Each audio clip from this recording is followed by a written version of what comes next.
Iya, Ibu Ria Amriani. Terima kasih sudah bersedia hadir pada kegiatan pra-observasi kelas. Jadi insya Allah di kegiatan observasi nanti tentu kami akan melihat secara keseluruhan kegiatan proses pembelajaran yang Ibu Ria Amriani lakukan di kelas ya. Jadi rencana kelas yang akan Ibu ajar nanti saat observasi itu kelas berapa saja? Kelas 8 kelas 8 Arosyid ya, mata pelajaran matematika ya. Durasinya sekitar berapa menit? 2 kali 35 menit. 2 kali 35 menit. Baik. Bisa disebutkan Bu, apa tujuan pembelajaran yang ingin Ibu capai pada pembelajaran nanti? Tujuan pembelajarannya yaitu peserta didik dapat menentukan profil, dapat menentukan jangkauan, dapat menentukan simpanan profil, jangkauan sekitar profil agar peserta didik dapat menarik kesimpulan dari data-data yang diberikan, dan kalau dikaitkan dengan kehidupan akhiratnya itu peserta didik dapat menjadikan amalan-amalan mereka sebagai data yang menjadi data untuk agar mereka dapat menganalisis kembali tentang bagaimana nanti persiapannya di kehidupan akhirat, apakah tergolong orang yang beruntung atau orang yang beruntung. Oh, berarti ini materinya statistika Bu ya. Jadi tujuan pembelajarannya sudah jelas apa yang akan dicapai, dan alhamdulillah juga ada bagian spiritualisasinya ya. Jadi betul bukan sebatas mengajar mereka materi pelajaran, tapi bagaimana mereka mampu memanfaatkan yang tentunya ada fungsinya nanti bagi kehidupan akhirat mereka. Terima kasih Bu. Tadi tujuan pembelajaran, selanjutnya kira-kira area pengembangan apa saja yang ingin Ibu capai? Misalnya di anak-anak itu apa saja yang ingin Ibu kembangkan dari peserta didik yang akan Ibu ajar?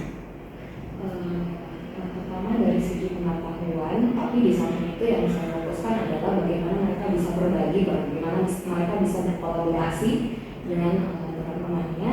Jadi teknik model dan metode yang saya gunakan ini itu saya mau fokuskan bagaimana anak-anak yang bagaimana anak-anak yang memiliki kemampuan yang lebih tinggi itu bisa sharing ke temannya yang memiliki kemampuan. Jadi mereka saling berkolaborasi. Terima kasih Bu. Berarti tadi ada bagian kognitif dari segi pengetahuan, kemudian dari segi sikapnya, yaitu mau sharing atau berbagi kepada temannya, dan tentu di dalamnya itu juga ada bagian keterampilan ya. Karena untuk berbagi itu tentu butuh keterampilan, tidak sebatas memahami saja, tapi harus menguasai, harus terampil bagaimana caranya berbagi supaya temannya juga bisa paham ya. Iya, tadi Ibu sempat menyinggung akan ada strategi atau model pembelajaran yang akan Ibu terapkan guna mencapai tujuan pembelajaran yang Ibu sebutkan tadi. Kalau boleh tahu strategi apa saja yang kira-kira akan Ibu pakai selama proses pembelajaran ini yang menurut Ibu strategi itu cocok dengan materi yang akan kita ajarkan? Kalau saya ke model, kalau model pembelajaran ini saya menggunakan model pembelajaran kooperatif tipe Think and Share.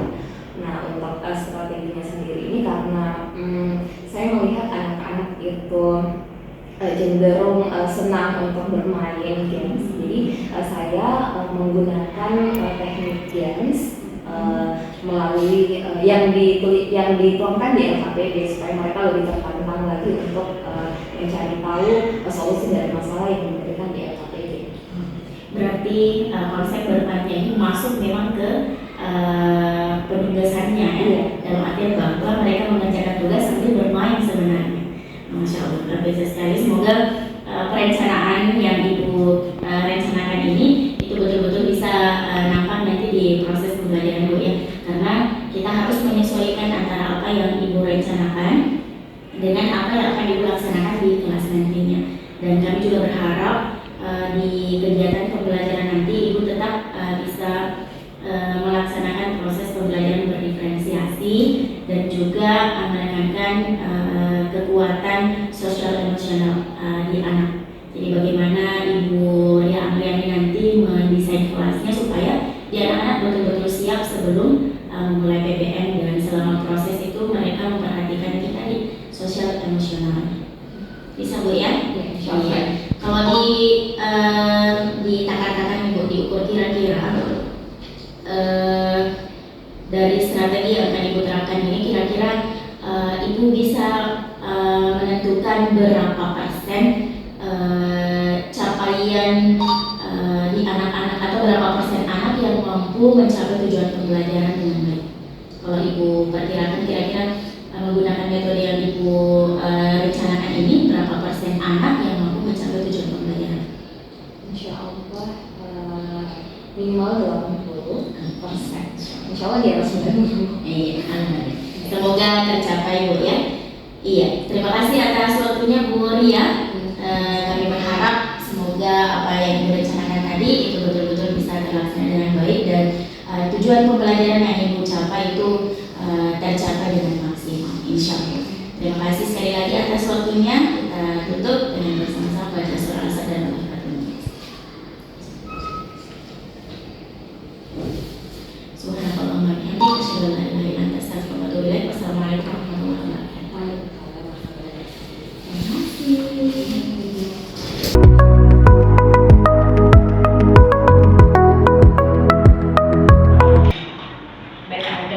Sebelum kita memulai pembelajaran, kita awali dengan sama-sama membaca doa. Semoga apa yang kita usahakan hari ini, yang kita pelajari hari ini itu dapat bermanfaat dan dapat kita pahami dengan sepenuhnya. Ya, berdoa dengan baik.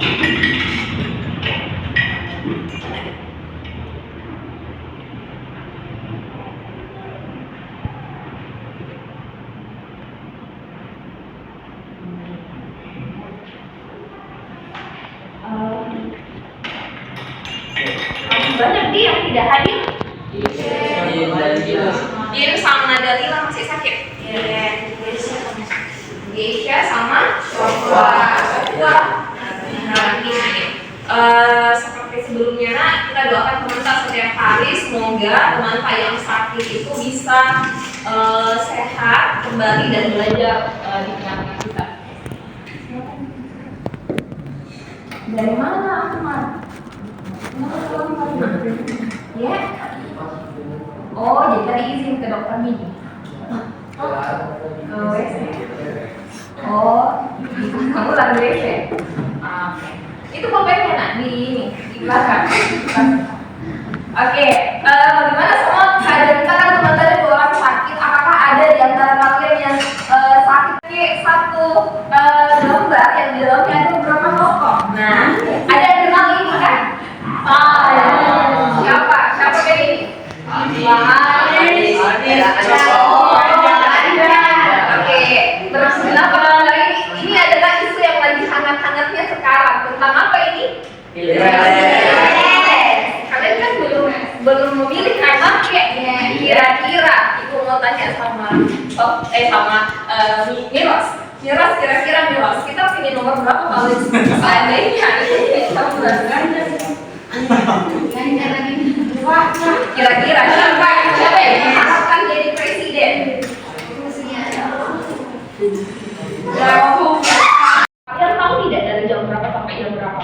Dari jam 7 sampai jam 1. Jam 1, betul, jam 4, jam 7 sampai jam 1, ada juga jam 7 sampai jam 2. Tapi coba kita perhatikan di sini live quick count itu ternyata di jam 2 sampai jam 6. Kenapa bisa cepat sekali quick count? Apa itu tadi? Kenapa bisa? Kenapa bisa kira-kira? Pakai apa itu? Kenapa bisa kalian tahu statistika? Oh, pernah dibahas sebelumnya, jadi salah satu manfaatnya. Oke. Jadi ini sebenarnya salah satu manfaat dari statistika itu kita bisa mengetahui dengan cepat bagaimana kira-kira perhitungan cepatnya perolehan dari 3 calon presiden dan wakil presiden ini. Coba dibayangkan dari Sabang sampai Merauke bisa dikumpulkan tidak dari ribuan TPS kuartil. Nah, itu kan tujuan umum ya. Ya, tujuan umum. Ada tujuan yang lebih khusus. Sebenarnya, nak, di dalam Al-Qur'an itu Allah telah, ibu ke sini dulu ya. Nah, ini ibu ke Quran surah Al-Fatihah ayat 49. Ini kemarin kan ibu beberapa pertemuan sebelumnya ayat yang berkaitan dengan statistika itu kan ada beberapa ibu sampaikan ya nak. Ada ayat yang berkaitan dengan mengumpulkan data, ada ayat yang berkaitan dengan menganalisis data, ada ayat yang berkaitan dengan mengambil kesimpulan. Nah, di sini ibu mengambil satu ayat yang langsung semuanya mencakup mengumpulkan data, menganalisis data dan menarik kesimpulan, yaitu Quran surah Al-Fatihah ayat 49. Dan diletakkanlah kita. Oke, karena waktunya hampir habis, coba diskusikan lagi strategi sama pengantar. Kira-kira bagaimana caranya supaya cepat didapat? Kerja sendiri bu. Yang tahu pada soal membuat, yang bawahnya, yang bawah yang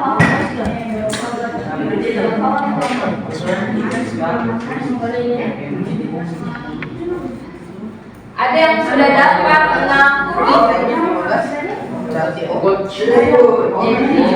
2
huruf itu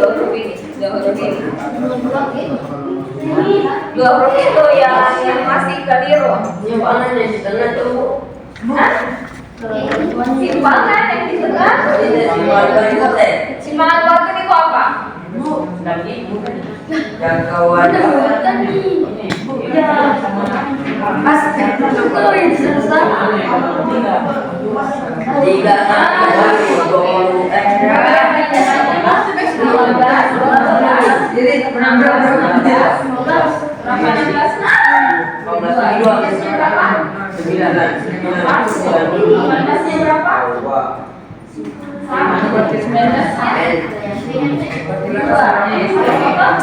Ada data jadi hati-hati.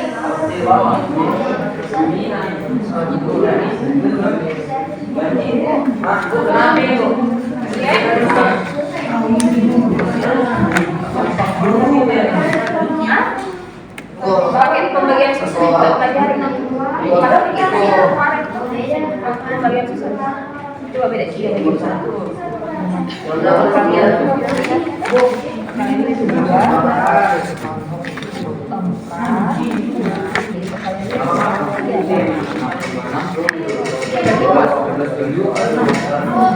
Ya, dapat nih.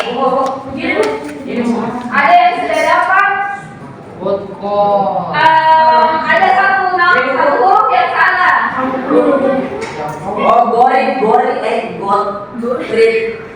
Siapa apa?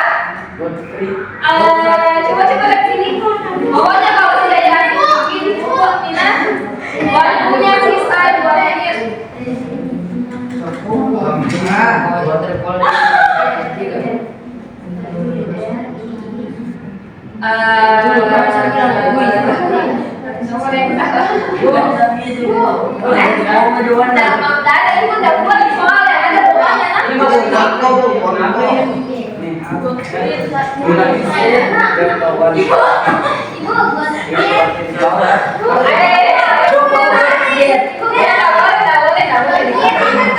belum. Pokoknya ibu nggak mau spill lagunya ini udah namanya. Iya tulis nama.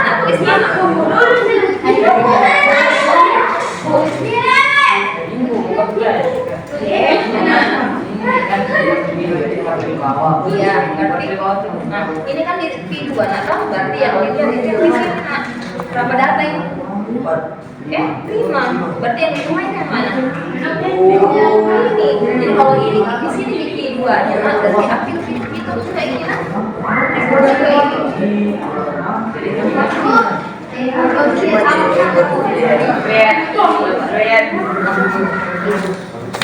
Nah, ini ya dalam hitungan ke-10 semua sudah betul lengkap dengan namanya nah.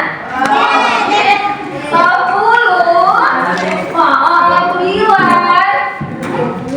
8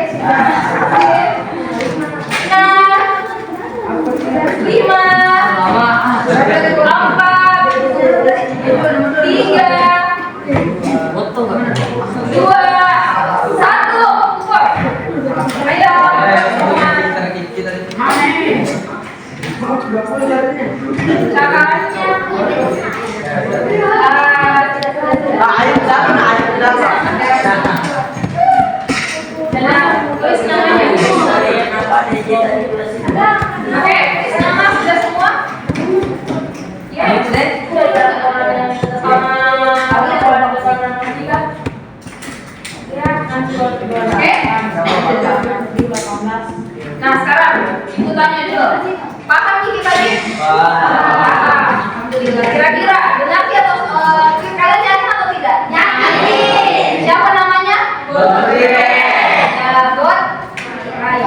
Ya.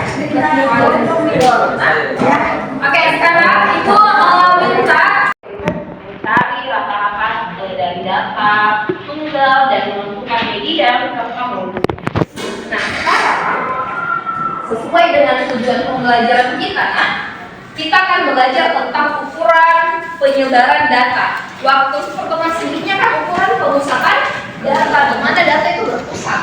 Sekarang kita akan belajar tentang ukuran penyebaran data. Ya, ada 4 poinnya di sini.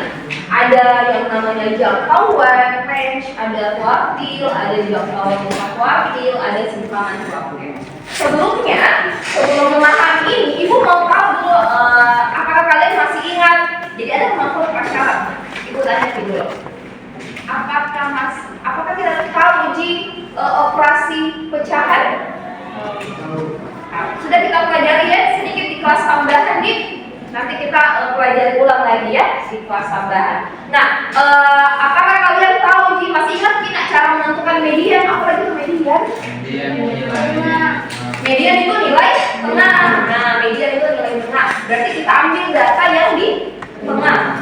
Jadi kemampuan prasyarat itu harus kita tahu juga median untuk menentukan ini semua, ya. Nah, sekarang ibu bahas satu persatu. Siap, Ki? Tidak ada yang menulis nak tepuk satu. Oke,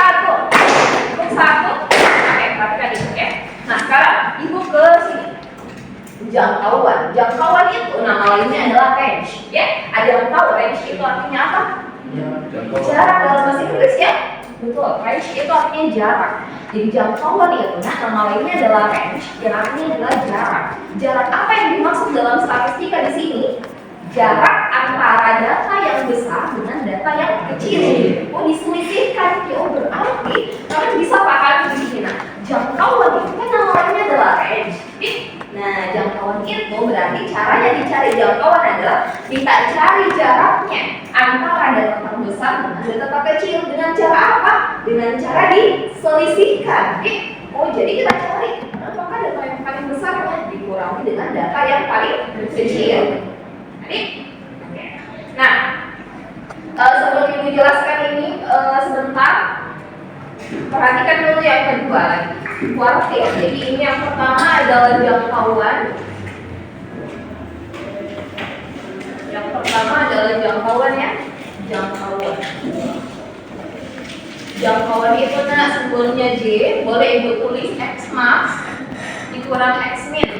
Paham Kinanto dalam statistika kalau ibu bilang X max, X itu artinya apakah? Kalau misalnya ibu bilang X3, berarti apa maksudnya X3? Data ke 3 setelah diurutkan ya. Nah X max artinya data yang paling maksimum atau data yang besar. Jadi boleh ibu simbol begini nak ya, X max dikurang X min ya. Itu maksudnya Dina. Lanjut. Yang kedua itu adalah kuartil. Apa itu kuartil? Sekarang kita paham dulu sama-sama. Kalau ibu bilang kuartil, kalian itu ingatnya kata apa? Kuartil. Kuartil atau apa itu kuartil yang mirip-mirip kuartil? Bisa ibu bilang kuarter. Coba kalau kuarter. Apa itu kuarter? Setengah kan kuarter? Siapa di sini yang mengenal bahasa Inggris? Kuarter itu apa? Artinya? Setengah. Kalau a half itu apa? Kalau kuarter itu apa nak? Dalam bahasa Inggris, kuarter itu artinya seperempat ya. Oh berarti kalian kalau dengar kata kuartil, kalian dengarnya itu seperempat kuarter ya. Oh, berarti dalam statistika yang sebenarnya nak kuarter itu adalah membagi data menjadi 4 bagian, 1/4. Membagi data menjadi 4 bagian. Jadi kalau misalnya median itu kan membagi data menjadi 2. Oke? Membagi data menjadi 2. Nah, kalau kuartil kita harus membagi data menjadi 4 bagian. Jadi bagian ini yang dimaksud. Nah, jadi ada kan ini kita urutkan ya. Jadi kuartil itu kita sudah mengurutkan datanya dari data yang paling kecil sampai data yang paling besar. Nah, kita urutkan datanya. Nah, di sini ada data yang paling kecil, kemudian ada data yang paling besar. Sudah ibu urutkan. Apa lagi yang ibu harus lakukan? Kita bagi 2 dulu datanya. Kenapa Bu Rima mau dibagi 2 lagi? Nah, kalau kita bagi 2 datanya, nah maka kita bisa lebih mudah membagi data menjadi 4 bagian. Jadi kalau sudah dibagi 2, maka yang kiri kita bagi 2, yang kanan juga dibagi 2. Nah, sekarang kalau ini berapa bagian ini? Nah, 2, masih 2. Sedangkan kuartil itu membagi data menjadi 4. Nah, sekarang ibu bagi lagi, kiri dibagi 2, kanan dibagi 2. Ada berapa bagian ini sekarang? 4. Oh, berarti kita sudah membagi data menjadi 4 bagian.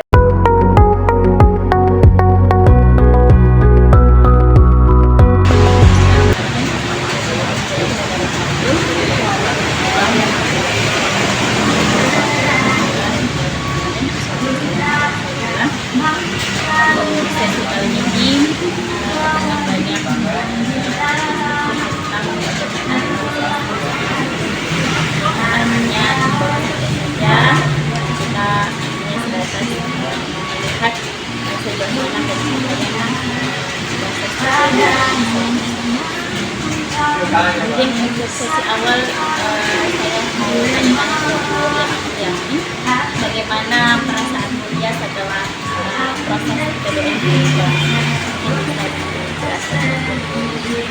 bahwa setelah PBM saya karena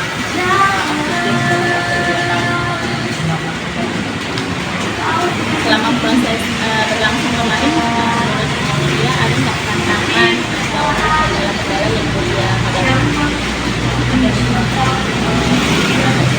kendalanya itu adalah terbatas ya, jadi tantangannya juga adalah kurang gas. Jadi karena ya saya sendiri merasa terbatas dari waktu karena merasa kurang memberikan kajian ke anak-anak. Berarti menurut Mulia yang jadi permasalahannya di waktu yang digunakan ya harusnya ada waktu untuk bisa diberikan beberapa kajian. Dan menurut Mulia kira-kira untuk kedepannya apa yang harus Mulia lakukan supaya kendala yang Mulia hadapi kemarin itu tidak terjadi lagi di proses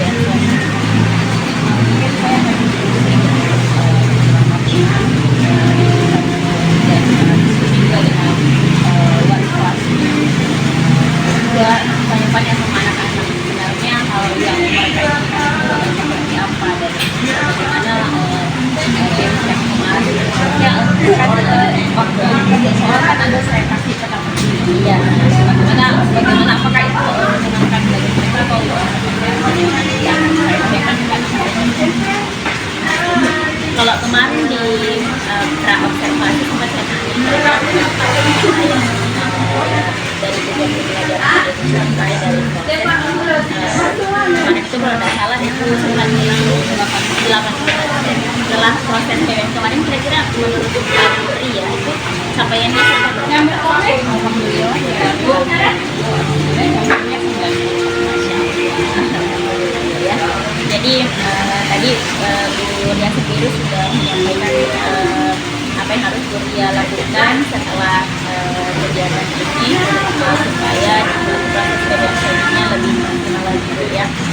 Jadi mungkin nanti akan ada isian bentuk tindak lanjut hal apa saja yang Bu Ria harus lakukan berikutnya atau yang harus Bu Ria lanjuti supaya lebih maksimal lagi kegiatan PWN itu isiannya di sesi berikutnya.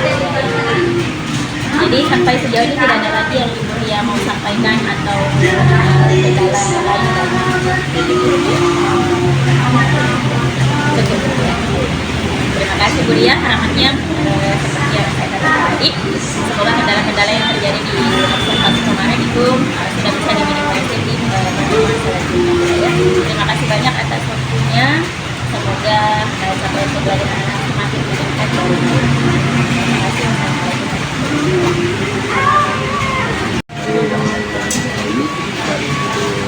Iya.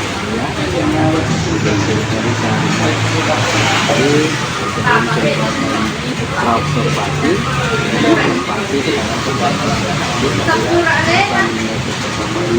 dan posting itu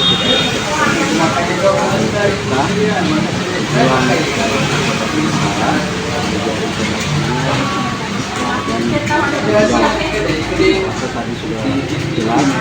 Berharap apa yang menjadi tindak lanjut dari dia supaya bisa segera dilaksanakan apa yang menjadi kekurangan tadi yang belum dilakukan untuk menjadi perbaikan. Dan itu